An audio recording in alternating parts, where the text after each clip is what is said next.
ओम शांति 23 मई 2024। आज की मुरली।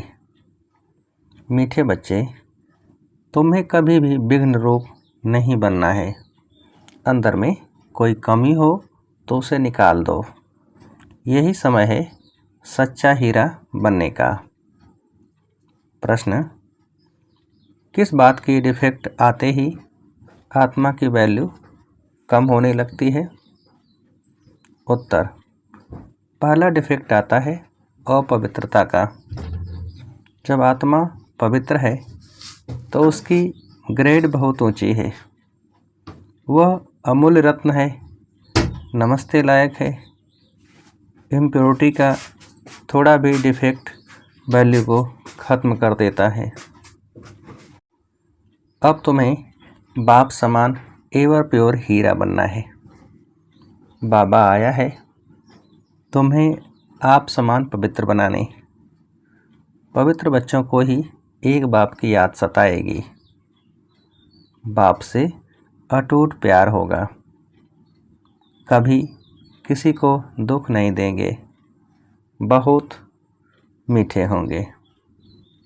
ओम शांति। डबल ओम शांति भी कह सकते हैं। बच्चे भी जानते हैं और बाप दादा भी जानते हैं। ओम शांति का अर्थ है मैं आत्मा शांत स्वरूप हूँ और बरोबर शांति के सागर, सुख के सागर, पवित्रता के सागर बाप की संतान हूँ। पहले पहले है पवित्रता का सागर। पवित्र बनने में ही मनुष्यों को तकलीफ होती है और पवित्र बनने में बहुत ग्रेड्स हैं। हर एक बच्चा समझ सकता है। यह भी ग्रेड्स बढ़ती जाती है। अभी हम संपूर्ण बने नहीं हैं।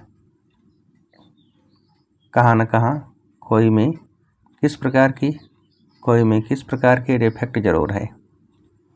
पवित्रता में और योग में, देहमान में आने से ही डिफेक्टेड होते हैं। कोई में जास्ती, कोई में कम डिफेक्ट होते हैं। किस्म किस्म के हीरे होते हैं। उनको फिर मैग्नीफाई ग्लास से देखा जाता है। तो जैसे बाप की आत्मा को समझा जाता है वैसे आत्माओं को भी समझना होता है। यह रत्न है ना, रत्न भी सब नमस्ते लायक हैं। मोती, माणिक, पुखराज आदि सब नमस्ते लायक हैं। इसलिए सब वैरायटी डाले जाते हैं। नंबरवार पुरुषार्थ अनुसार तो है ना। समझते हैं बेहद का बाप है और विनाशी ज्ञान रत्नों का जौहरी। वह एक ही है। जौहरी भी उनको जरूर कहेंगे। ज्ञान रत्न देते हैं ना, और फिर रथ भी जौहरी। वह भी रत्नों की वैल्यू को जानते हैं। जवाहरात को बहुत अच्छी रीति मैग्नीफाई ग्लास से देखना होता है। इसमें कहाँ तक डिफेक्ट है, यह कौन सा रत्न है, कहाँ तक सर्विसेबल है। दिल होती है रत्नों को देखने की। आज रत्न होगा तो उसको बहुत प्यार से देखेंगे। यह बड़ा अच्छा है, इसको तो सोने की डिब्बी में रखना चाहिए। पुखराज आदि को सोने की डिब्बी में नहीं रखा जाता है। यहाँ भी जैसे बेहद के रत्न बनते हैं। हर एक अपने को, अपने दिल को जानते हैं मैं किस प्रकार का रत्न हूँ। हमारे में कोई डिफेक्ट तो नहीं है। जैसे जवाहरात को अच्छी रीति देखा जाता है वैसे हर एक को देखना पड़ता है। तुम तो हो ही चैतन्य रत्न, तो हर एक को अपने को देखना है। हम कहाँ तक सब्ज परी, नीलम परी बने हैं। जैसे फूलों में भी कोई सदा गुलाब, कोई कैसे होते हैं। तुम्हारे में भी नंबरवार हैं। हर एक अपने को अच्छी रीति जान सकते हैं। अपने को देखो, सारा दिन क्या किया, बाबा को कितना याद किया। यह भी बाबा ने कह दिया है कि गृहस्थ व्यवहार में रहते हुए बाप को याद करना है। बाबा ने नारद को भी कहा अपनी शक्ल को देखो। यह भी एक दृष्टांत है। तुम जो बच्चे हो, एक एक को अपने को अच्छी रीति देखना है। जांच करनी है कि जिस बाप द्वारा हम हीरे बनते हैं उनके साथ हमारा लव कहाँ तक है और कोई तरफ वृत्ति तो नहीं जाती है, कहाँ तक मेरा दैवी स्वभाव है। स्वभाव भी मनुष्य को बहुत सताता है।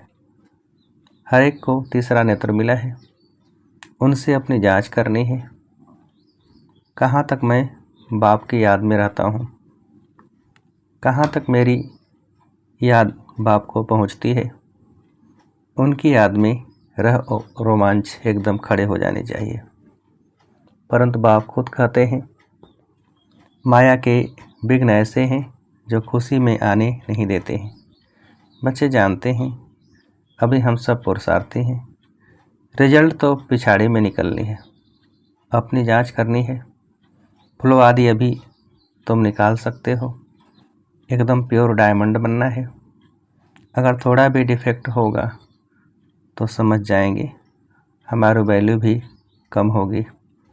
बाप तो समझाते हैं बच्चे एवर प्योर बिल्कुल हीरा बनना चाहिए। पुरुषार्थ कराने के लिए भिन्न भिन्न प्रकार से बाप समझाते हैं। आज योग के समय बीच में बाप दादा संदली से उठकर सभा के बीच में चक्र लगाए एक एक बच्चे से नैन मुलाकात कर रहे थे। बाबा आज क्यों उठे? देखने के लिए कि कौन कौन सर्विसेबल बच्चा है, क्योंकि कहाँ कोई बैठे रहते हैं। तो बाबा ने उठकर एक एक को देखा, इनमें क्या गुण है, इनका कितना लव है। सब बच्चे सम्मुख बैठे हुए हैं तो सभी बहुत प्यारे लगते हैं, परंतु यह तो ज़रूर है नंबरवार पुरुषार्थ अनुसार ही प्यारे लगेंगे। बाप को तो मालूम है क्या क्या किसमें डिफेक्ट है, क्योंकि जिस तन में बाप ने प्रवेश किया है वह भी अपनी जांच करते हैं। यह दोनों बाप दादा इकट्ठे हैं ना, तो जितना जो औरों को सुख देते हैं कोई को दुख नहीं देते हैं, वह छिपे नहीं रह सकते हैं। गुलाब मोतिया कब छिपे नहीं रह सकेंगे। बाप सब कुछ बच्चों को समझाए फिर बच्चों को कहते हैं मामे कम याद करो तो तुम्हारी खाद निकल जाए। याद करने समय सारे दिन में जो कुछ किया है वह भी देखना है, मेरे में क्या अवगुण है जो बाबा के दिल पर इतना नहीं चढ़ सकते। दिल पर सो तख्त पर। तो बाप उड़कर बच्चों को देखते हैं हमारे तख्त के वासी कौन कौन बनने वाले हैं।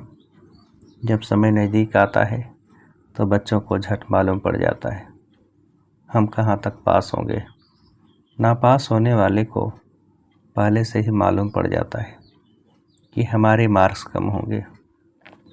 तुम भी समझते हो हमको मार्क्स तो मिलने हैं। हम स्टूडेंट हैं किसके? भगवान के। जानते हैं वह इस दादा द्वारा पढ़ाते हैं तो कितनी खुशी होनी चाहिए। बाबा हमको कितना प्यार करते हैं, कितना मीठा है। तकलीफ़ तो कोई देते नहीं, सिर्फ कहते हैं इस चक्र को याद करो। पढ़ाई कोई जास्ती नहीं है, एम ऑब्जेक्ट सामने खड़ा है। ऐसा हमें बनना चाहिए। दैवी गुणों की एम ऑब्जेक्ट है। तुम दैवी गुण धारण कर इन जैसा पवित्र बनते हो, तभी माला में पिरोए जाते हो। बेहद का बाबा हमको पढ़ाते हैं, खुशी होती है ना। बाबा ज़रूर आप समान प्योर नॉलेजफुल बनाएंगे। इसमें पवित्रता सुख शांति सब आ जाती है। अभी कोई भी परिपूर्ण नहीं बना है, अंत में बनना है, उसके लिए पुरुषार्थ करना है। बाप को तो सभी प्यार करते हैं, बाबा का कर तो दिल ही खिल जाता है। बाप से वर्षा कितना भारी मिलता है, सिवाय बाप के और कहाँ भी दिल नहीं जाएगी। बाप की याद ही बहुत सतानी चाहिए। बाबा बाबा बाबा, बहुत प्यार से बाप को याद करना होता है। राजा का बच्चा होगा तो उनको राजाई का नशा होगा ना। अभी तो राजाओं का मान नहीं रहा है। जब ब्रिटिश गवर्नमेंट थी तो उन्हों का बहुत मान था, सब उनको सलाम भरते थे, सिवाय वाइसराय के। बाकी सब नमन करते थे राजाओं को। अभी उन्हों की गति क्या हो गई है, यह भी तुम जानते हो कि यह कोई आकर राजाई पद नहीं लेंगे। बाबा ने समझाया है, मैं गरीब निवाज हूँ। गरीब झट बाप को जान लेते हैं, समझते हैं यह सब कुछ उनका है, उनकी श्रीमत पर ही हम सब कुछ करेंगे। उन्हों को तो अपना धन का नशा रहता है, इसलिए वह ऐसे कर न सके। इसलिए बाप कहते हैं मैं हूँ गरीब निवाज। बाकी हाँ, बड़ों को उठाया जाता है, क्योंकि बड़ों के कारण फिर गरीब भी झट आ जाएंगे। देखेंगे इतने बड़े बड़े लोग भी यहाँ जाते हैं तो वह भी आ जाएंगे, परंतु गरीब बेचारे बहुत डरते हैं। एक दिन वह भी तुम्हारे पास आएंगे, वह दिन भी आएगा, फिर उन्हों को जब तुम समझाएंगे तो बड़े खुश होंगे, एकदम चटक जाएंगे। उन्हों के लिए भी तुम खास टाइम रखेंगे। बच्चों के दिल में आता है हमको तो सभी का उद्धार करना है। वह भी पढ़कर बड़े ऑफिसर शादी बन जाते हैं ना। तुम हो ईश्वरीय मिशन, तुमको सबका उद्धार करना है। गायन भी है ना, भीलनी के बेर खाए। विवेक भी कहता है दान हमेशा गरीबों को करना है, साहूकारों को नहीं। तुमको आगे चलकर यह सब कुछ करना है। इसमें योग का बल चाहिए, जिससे वह कशिश में आ जाए। योग बल कम है क्योंकि देह अभिमान है। हर एक अपने दिल से पूछे हमको कहाँ तक बाप की याद है, कहाँ हम फंसते तो नहीं हैं। ऐसी अवस्था चाहिए जो किसको भी देखने से चलायमानी न हो। बाबा का फरमान है देह अभिमानी मत बनो, सबको अपना भाई समझो। आत्मा जानती है हम भाई भाई हैं, देह के सब धर्म छोड़ने हैं। अंत में अगर कुछ भी याद पड़ा तो दंड पड़ जाएगा। इतनी अपनी अवस्था मजबूत बनानी है और सर्विस भी करनी है। अंदर में समझना है ऐसी अवस्था जब बनाएं तब यह पद मिल सकता है। बाप तो अच्छी रीति समझाते हैं, बहुत सर्विस रही हुई है, तुम्हारे में भी बल होगा तो उनको कशिश होगी। अनेक जन्मों की कट लगी हुई है। यह ख्यालात तुम ब्राह्मणों को रखने हैं। सभी आत्माओं को पावन बनाना है। मनुष्य तो नहीं जानते, यह तुम जानते हो, सो भी नंबरवार पुरुषार्थ अनुसार। बाप सब बातें समझाते रहते हैं, अपनी जांच करनी है। जैसे बाबा बेहद में खड़े हैं, बच्चों को बेहद का ख्याल करना है। बाप का आत्माओं में कितना लव है। इतना दिन लव क्यों नहीं था, क्योंकि डिफेक्टेड थे। पतित आत्माओं को क्या लव करेंगे। अभी तो बाप सबको पतित से पावन बनाने आए हैं, तो लवली जरूर बनना पड़ता है। बाबा है ही लवली। बच्चों को बहुत कशिश करते हैं। दिन प्रतिदिन जितना पवित्र बनते जाएंगे उतना तुमको बहुत कशिश होगी। बाबा में बहुत कशिश होगी। इतना खींचेंगे तो तुम ठहर नहीं सकेंगे। तुम्हारी अवस्था भी नंबरवार पुरुषार्थ अनुसार ऐसी आ जाएगी। यहाँ बाप को देखते रहेंगे तो बस समझेंगे अभी जाकर बाबा से मिलें। फिर बाबा से ऐसे बाबा से फिर कभी बिछड़ेंगे नहीं। बाप को फिर कशिश होती है बच्चों की। इस बच्चे की तो कमाल है, बड़ी अच्छी सर्विस करते हैं। हाँ, कुछ डिफेक्ट भी हैं, फिर भी अवस्था अनुसार टाइम पर बड़ी अच्छी सर्विस करते हैं। कोई को दुख देने जैसी आसामी नहीं देखने में आती है। बीमारी आदि होती है तो वह है कर्म भोग। खुद भी समझते हैं जब तक यहाँ है कुछ न कुछ होता रहेगा। भले यह रथ है, फिर भी कर्म भोग तो पिछाड़ी तक भोगना ही है। ऐसे नहीं मैं इन पर आशीर्वाद करूं, इनको भी अपना पुरुषार्थ करना है। हाँ, रथ दिया है, उसके लिए कुछ इजाफा दे देंगे। बहुत बाधेलियाँ कैसे कैसे आती हैं, कैसे युक्ति से छूट कर आती हैं। उन्हों को कितना लव रहता है उतना और कोई का नहीं। बहुतों का लव बिल्कुल नहीं है। उन बाधेलियों के लव से तो किसी भी भेंट नहीं कर सकते। बाधेलियों का योग भी कोई कम मत समझना। बहुत याद में रोती हैं, बाबा ओ बाबा कब हम आपसे मिलेंगे। बाबा विश्व के मालिक बनाने वाले बाबा, आपसे हम कैसे मिलेंगे। ऐसी ऐसी बाधेलियाँ हैं जो प्रेम के आंसू बहाती रहती हैं।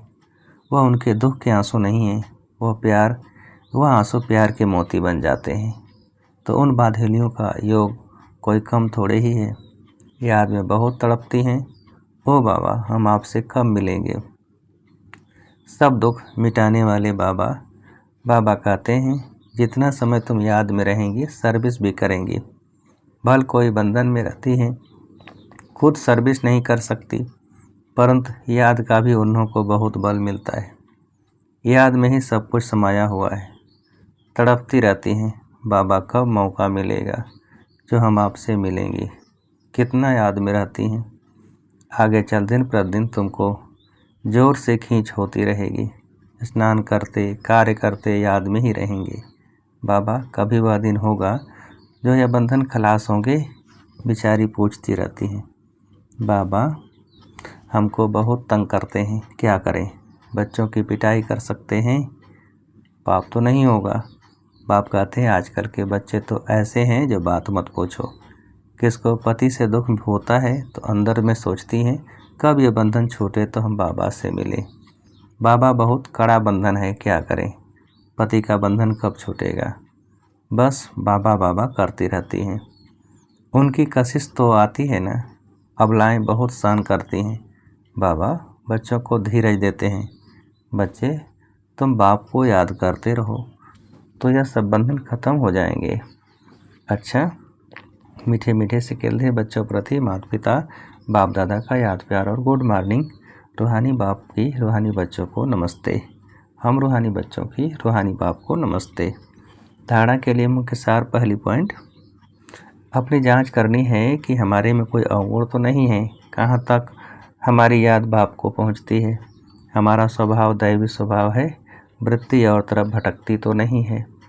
दूसरा, ऐसा लवली बनना है जो बाप को कशिश होती रहे, सबको सुख देना है, प्यार से बाप को याद करना है। वरदान, साथी को सदा साथ रख सहयोग का अनुभव करने वाले कंबाइंड रूप धारी भव। विस्तार, सदा आप और बाप ऐसे कंबाइंड रहो जो कोई भी अलग कर न सके। कभी अपने को अकेला नहीं समझो। बाप दादा अविनाशी साथ निभाने वाले आप सबके साथी हैं।